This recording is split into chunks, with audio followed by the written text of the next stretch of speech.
the last pepper video did so good, I decided that, oh, let's make another video about peppers. A lot of people ask me how I get such dark green growth and giant plants just growing out of buckets. There's a secret to it. I like to use white buckets. I still got a few of the dark blue buckets. Stay away from these. These tend to get too hot, especially in this Kansas heat. But one thing that I love about growing in buckets is I get on average 30 to 45 days more of growing than I would if I grow in the ground. And my buckets have been outperforming everything that I've got in the ground.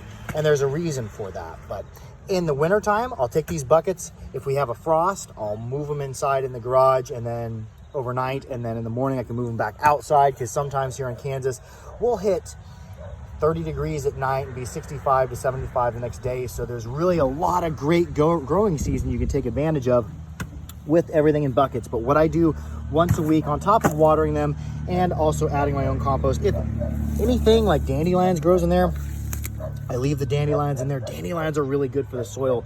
Also, I'll take a 2-gallon watering container and I'll take fish fertilizer, put that in there a little bit, and also a cap full of some compost tea alternative.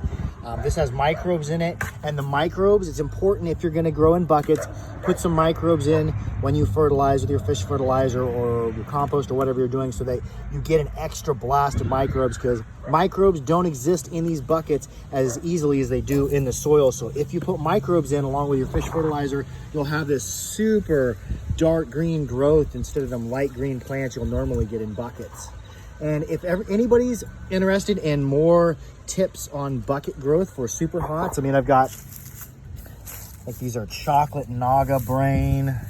Don't remember what these yellow brains stand. M.A. Wartrix red, I think. A whole bunch of the bomb red. I've been having an awesome pepper growing season.